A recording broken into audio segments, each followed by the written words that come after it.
안녕하세요. 저는 소설을 쓰는 조혜진이라고 합니다. 저는 디아스포라에 관심을 갖게 된 저의 정체성 얘기와 또 여러 작품을 소개해 주셨는데, 그 중에서 장편 소설인 로기완을 만났다와 단편 소설인 인터뷰와 빛의 호의를 좀 같이 곁들여서 이야기를 하려고 합니다. 저는 2004년에 등단했기 때문에 15년 동안 소설을 썼는데요. 15년 동안 꾸준히 디아스포라에 대해서 쓴 것 같습니다. 지금 말씀해 주신 해외 입양인, 이민자, 고려인, 제2조선인, 그리고 한국에 온 유학생들, 그뿐 아니라 유럽에서 난민 신청을 시도하는 탈북인과 또 홀로코스트를 피해 유럽을 떠나는 나치 시대의 유대인도 소설에 담은 적이 있습니다. 그래서 많은 분들이 왜 이렇게 이런 것에, 이런 디아스포라에 관심이 갔는지 물어보곤 합니다. 사실 저는 디아스포라와는 사실 거리가 먼다고 할 수 있는데요. 한국에서 태어났고 제1 언어이자 모국어인 한국어로 소설을 쓰며 현재까지 한국에 살고 있는, 그래서 객관적인 정보로만 봤을 때는 디아스포라와는 거리가 멀다고 볼 수 있습니다. 저는 해외로 입양되지 않았고 해외에서 유년 시절을 보내지 않았고 유학뿐 아니라 어학연수도 경험이 없고 또 여행도 자주 다니는 편은 아닙니다. 많이 오해를 받긴 하지만 사실은 서울에 많이 있습니다. 그리고 그리고 생존을 위한 이주가 빈번했던 20세기 초기에 저희 집 가게에 누군가가 만주나 러시아, 하와이로 이주한 적이 있다든지 이주를 시도했다는 이야기도 들어보지는 못했습니다. 저희 부모님은 농촌 출신이긴 하지만 1970년대 상경하였고 저는 당시 초고속으로 개발이 이루어지던 서울에서 태어났습니다.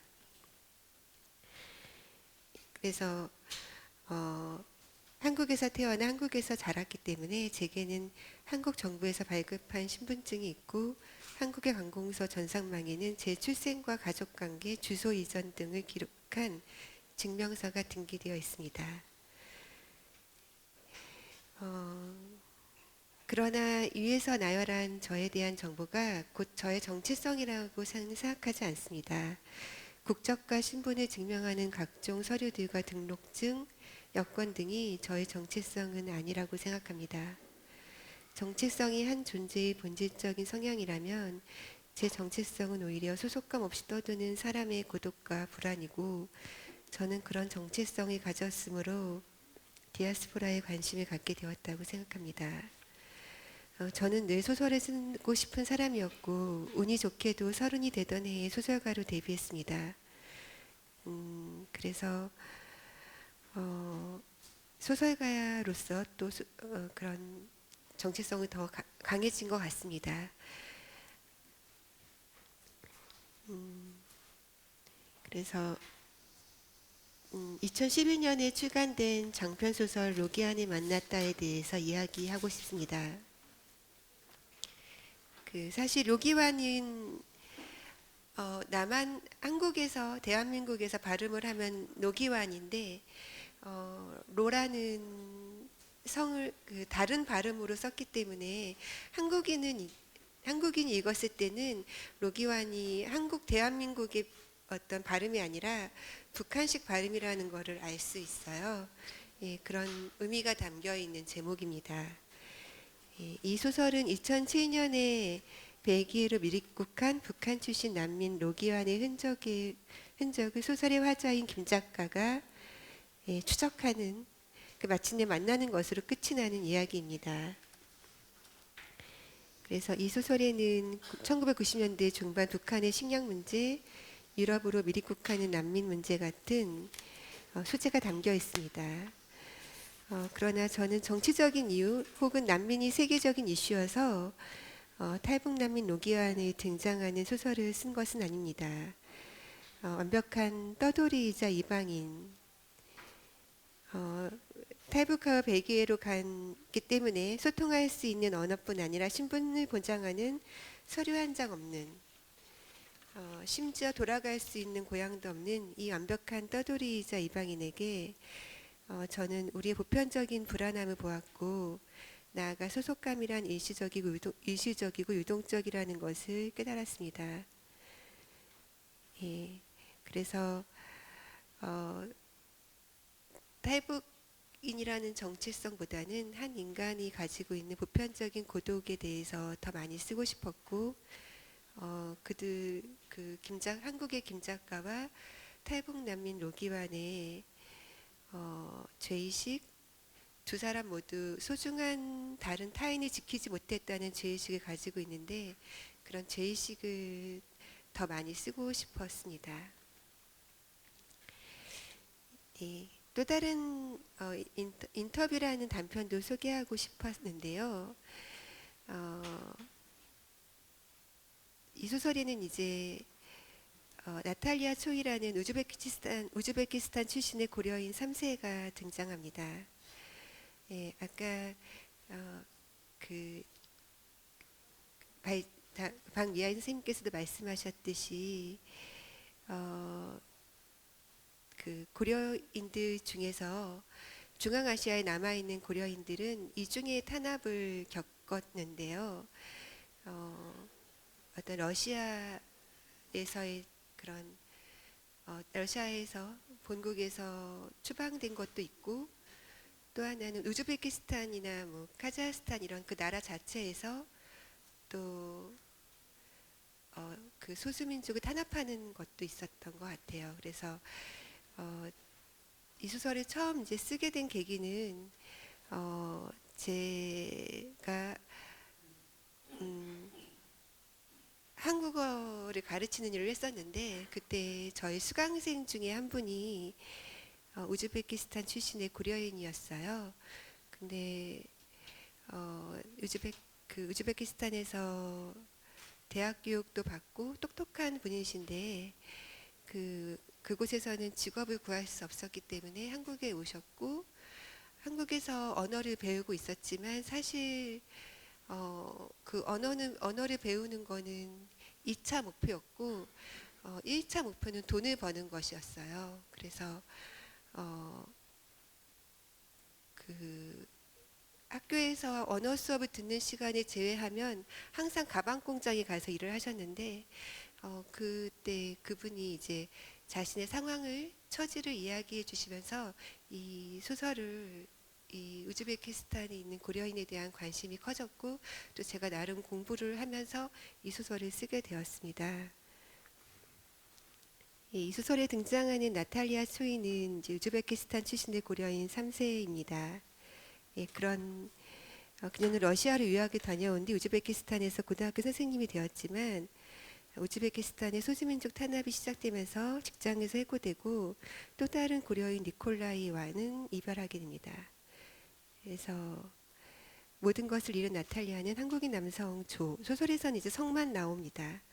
조를 만나 한국에 온 뒤 새로운 생활을 시작하지만, 그가 운영하던 가구점이 파산하면서 조는 채권자들에 피해 도망가고 나탈리아 혼자 가구점에 남게 됩니다. 사실 소설은 인터뷰 형식이어서 누군가 나탈리아에게 말을 거느고 나탈리아가 답변하는 형식이지만, 소설은 사실 그 모든 내용은 사실 나탈리아의 생각이거나 독백에 가깝습니다. 그래서 이 소설을 쓸 때 또 고려인들에게는 영원한 그 상처이자, 또 어떻게 보면은 정체성의 일부라고도 여겨지는 그 강제 이주 열차에 대해서도 잠깐 언급하기도 했습니다. 예, 또 다른 단편 빛의 호의는 최근에 출간한 소설집의 표제작인데요. 예, 이 소설에는 두 개의 서사가 교차하는데, 하나는 빈집의 고아처럼 방치됐던 13살의 권은이 소설의 화자이자 같은 반 친구인 나의 도움으로 카메라를 통해 살아가는 이유를 되찾는 이야기이고, 다른 하나는 권은이 다큐멘터리를 통해서 알게 된 미국계 유도인 노먼과 노먼의 어머님 알마 마이어가 겪은 실현과 생존의 이야기입니다. 그래서 노먼은 팔레스타인으로 향하는 구호품 트럭이 탔다가 폭격으로 사망하게 되고, 이 과정을 담은 다큐멘터리 필름을 본 그의 어머니 알마는 인터뷰에서 홀로코스트 시대에 살아남았던 이유는 동료이자 연인이었던 장이 보내준 악보 덕분이었다는 말을 합니다. 누군가의 선의로 살기로 선택한 알마를 보고 권은은 동지감을 느꼈던 것입니다. 예. 한마디로 빛의 호의는 1940년대 홀로코스트를 경험했던 알마와 2000년대 서울에서 가난과 외로움에 방치된 어린 권은이 타인의 계산되지 않은 호의와 증여로 살아남는 이야기입니다. 이렇게 고려인과 유대인이라는 디아스포라가 중심 인물인 소설을 쓴 적이 있습니다. 저는 고려인이나 유대인이 아니고 그들이 살아남은 역사의 현장이 없었지만 그들의 삶을 소재로 소모하거나 그들을 타자화하고 싶지 않았고, 디아스포라의 정체성이 갖고 제가 할 수 있는 범위 안에서는 그들의 이야기 예의를 갖추어 소설에 담고 싶었습니다. 그래서 그런 그들이 겪은 시련을 대상화된 소재가 아니라 지금 이곳에 사는 저와 같은 동시대의 이 지역, 같은 지역에 사는 인물과의 연결고리를 찾으려고 했고, 또 한편으로는 어떤 그들은 역사적 비극이 분명히 존재했다는 것을 또 증언하고 싶은 욕심도 있었던 것 같습니다. 개인은 세계에 앞서고 세계는 우리의 상상을 억압할 수 없다. 이 문장은 제가 다른 단편 소설에서 썼던 문장인데요. 이 문장은 제가 디아스포라와 역사를 바라보는 관점이자 소설을 쓰는 이유이기도 합니다. 저는 역사를 다루되 세계에 대항하는 개인의 이야기를 쓰고 싶었고, 역사에 대한 섣부른 판단을 배제하려 했습니다.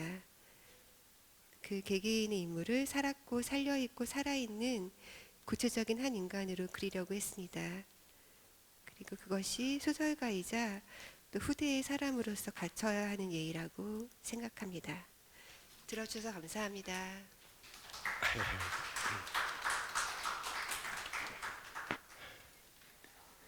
예, 잘 들었습니다. 사실 그 인간의 그 보편적인 불안함, 어떤 불완전성, 이런 것들을 이 조혜진 작가의 글의 아우라라고 볼 수 있는 것 같습니다. 우리 저 박미알 선생님은 그 조혜진 작가한테 질문할 점 있습니까? 아까 뭐 우즈베키인 를 대상으로 해서 또 글도 쓰셨다 그러는데.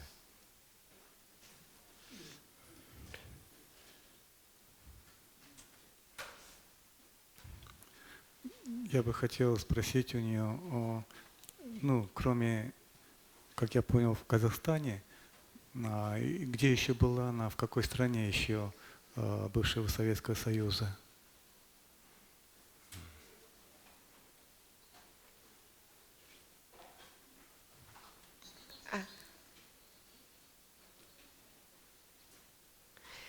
그 인터뷰라는 소설은 우즈베키스탄을 배경으로 한 소설인데요. 그것은 제가 같이 한국어를 가르쳤던 학생에게서 간접적으로 그 나라의 상황에 대해서 듣고 또 그 후에 자료 조사를 하면서 내용을 보완하긴 했습니다. 그렇지만 가보지는 못했습니다. 우즈베키스탄도 카자흐스탄도 가보지 못해서, 그래서 아까 제가 어느 나라를 먼저 가면 좋겠냐고 여쭤봤던 것도 언젠가 한번은 꼭 가고 싶어요. 예, 또 질문하십시오. 예. 예, 저는 뭐 질문보다는 하나의 뭐 어떤 간청을 하고 싶은데요. 우리 조혜진 작가가 조선족 소재를 썼는지는 제가 보지 못해 모르겠는데요. 우리 저 고려인과 우리 조선족이 상당히 닮아 있습니다. 너무나 닮아 있어요. 그 고향을 버린 그 이주라든가, 그 다음 연해 지역에서의 일제와의 항쟁이라든가, 그다음 거대한 이 제재 횡포에서 자기 정체성을 지키려고 그 몸부림이라든가 상당히 닮아 있어요. 그런데 고려인에 대해서 많이 쓰셨다는데 조선족 소재에 대해서 앞으로 써줬으면 하는 바람이고요. 우리 곁에 70만이나 와 있는데 쓰기가 더 쉽다고 생각합니다. 예. 그리고 우리 조선족을 소재로 쓴 한국 작가들이 적지 않습니다. 근데 미안하지만 그렇게 수작은 적다는 생각이 들어요. 그것도 뭐 변별성 때문에 소재 변별성이나 특이성 때문에 썼다 이런 생각을 가져봅니다. 그래서 어떻게 우리 재간이 쓰신 조 작가가 조선족을 하나의 소재로 삼아서 좋은 작품이 나오기를 기대해 봅니다. 예, 길림성도 빨리 조만간 가보겠습니다. 우리 조혜진 작가가 몸이 이제 2개라도 바쁘겠습니다. 이제 우즈베키스탄 가야지, 연변에 또 가셔야지. 예. 예.